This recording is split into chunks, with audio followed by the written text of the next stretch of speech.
संभाजीनगर. माझं नाव दगडू वामन कंसे, राहणार जळगाव फेरण.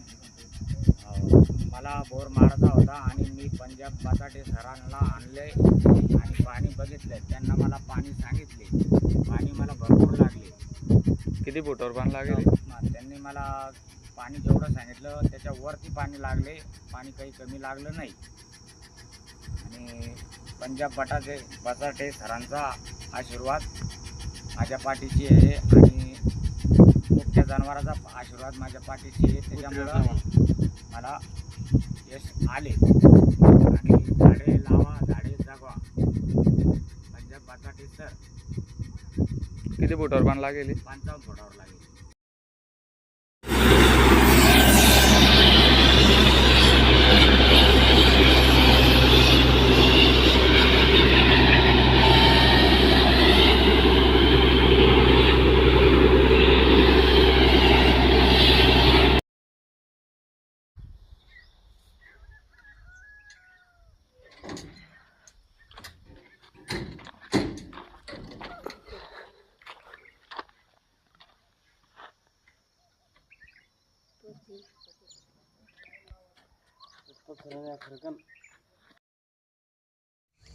नमस्कार.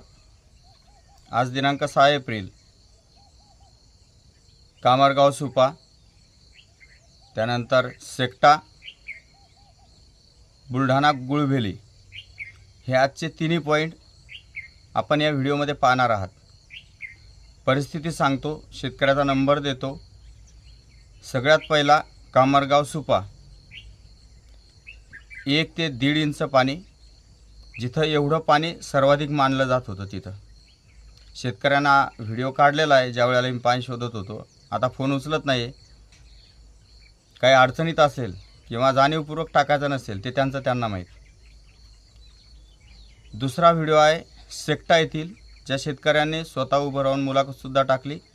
आता सेक्टाच्या बऱ्याच भागात पाणी आहे, परंतु तुम्ही त्यांना फोन लावून विचारायचं की तुमच्या आजूबाजूला किती पाणी आहे. 55 फुटाला पाणी लागलं, त्यांना किती पाणी लागलं ते सुद्धा विचारा. आज सुरुवातीचा म्हणजे कामरगावचा, तो किती नंबरला टाकेल ते माहीत नाही. कामरगाव सुपा म्हणजे पुण्याजवळील इथला बोरवेल. एक 5-10 मिनटं गाडी उभी केल्यानंतर तुम्हाला पहिला व्हिडिओ बघायला मिळेल. त्यानंतर रनिंग व्हिडिओसुद्धा आहे. आणि आता मे महिना आहे, म्हणजे आता जून लागेल. आणखी 15 दिवसात किंवा 8 दिवसात ढगाळ वातावरण होईल आणि अवकाळी पावसाळा सुरुवात होईल. हे अशी एकंदरीत दरवर्षीची परिस्थिती असते. म्हणजे शेवटच्या महिन्यातलं हे पाणी आहे. त्यानंतर बुलढाणा गुळभेली 400 फूट सांगितला होता. या क्षेत्रात पाणी नव्हतं. एक भगवंताच्या श्रद्धेनं 400 फूट बोरवेल करायला सांगितला होता. 380 फुटाला 2 इंच पाणी लागलेलं आहे. आणि जसं पाणी लागल्यानंतर गाडी बंद झाली, परत गाडी काय अजून चालू झाली नाही. त्यामुळं तो संपूर्ण व्हिडिओ तर नाही, पण जी काय आहे ती परिस्थिती तुम्हाला या ठिकाणी टाकलेली आहे. ठीक आहे. आणि आजच्या लाईव्हमध्ये संध्याकाळच्या सगळी काही पोलखोल करणार आहे. म्हणजे आपल्याला आतापर्यंत काय काय त्रास झाला, आतापर्यंत सोबत नेलेले गाडीवाले असतील, तो शरद हिवाळे असेल, तो माधव सावंत असेल, तो लोखंडे असेल, किंवा त्या अगोदर गजानन मापारी जे सुरुवातीला माझ्यासोबत आले होते. मला एकच व्यक्ती तो आहे की अतिशय प्रांजळपणानं माझ्यासोबत फिरला, गजानन मापारी.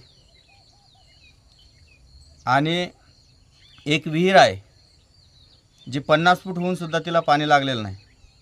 मग आम्ही रोज ओरडून, रोज बोंबलून काय उपयोग झाला? कोण ऐकलं आहे? कोणीही ऐकलं नाही. आम्ही नेहमीच सांगितलं की झाडं लावतो असं भगवंताला प्रार्थना करा. कोण ऐकलं आहे? क्वचित लोकांनी ऐकलं. मग मला एक सांगा, आम्ही प्रत्येक शेतात गेल्यानंतर त्या शेताची हिस्ट्री आम्हाला माहीत नसते. तुमच्या प्रत्येक बोरवेलची हिस्ट्री आम्ही सांगतो. तुमच्या शेतात कुठं काय आहे ते आम्ही सांगतो. हे आम्ही सांगत नाही, आम्हाला काही दिसत नाही, आम्हाला काही समजत नाही. परंतु त्या ईश्वराच्या, भगवंताच्या कृपेनं आम्ही जसं तुम्हाला पाण्याचा मार्ग सांगतो तसाच त्या भगवंताचा एक निरोप तुमच्यापर्यंत पोहोचवण्याचा प्रयत्न करतो. आता कोणाला ऐकायचं कोणाला नाही ऐकायचं त्याचा प्रश्न आहे. पिंपळाच्या झाडाचं महत्त्व काय आहे, उंबराच्या झाडाचं महत्त्व काय आहे, वडाच्या झाडाचं महत्त्व काय, ह्या सगळ्या गोष्टी मी सविस्तरपणे सांगू शकत नाही.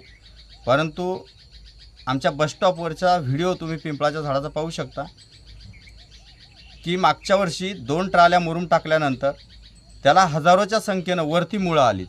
बस जमिनीमध्ये किती असतील.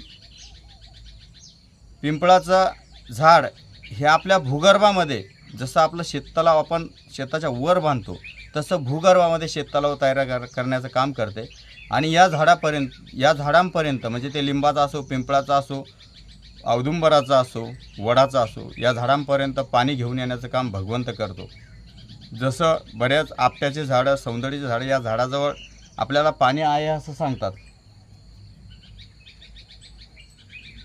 पण सगळ्यात मोठं पावसाचं पाणी जमिनीमध्ये स्टोअर करण्याचं काम आणि खडकाला भेगा पाडण्याचं काम हे पिंपळाचे, औदुंबराचे, लिंबाचे झाडं करतात.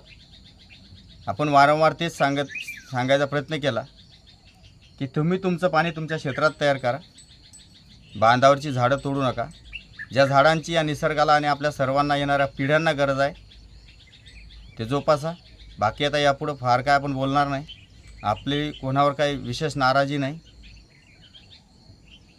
फक्त आहे कोणीही लक्षात ठेवतं की बचाटेनं इथं 2 इंच पाणी सांगितलं आहे, इतक्या फुटाला सांगितलं आहे.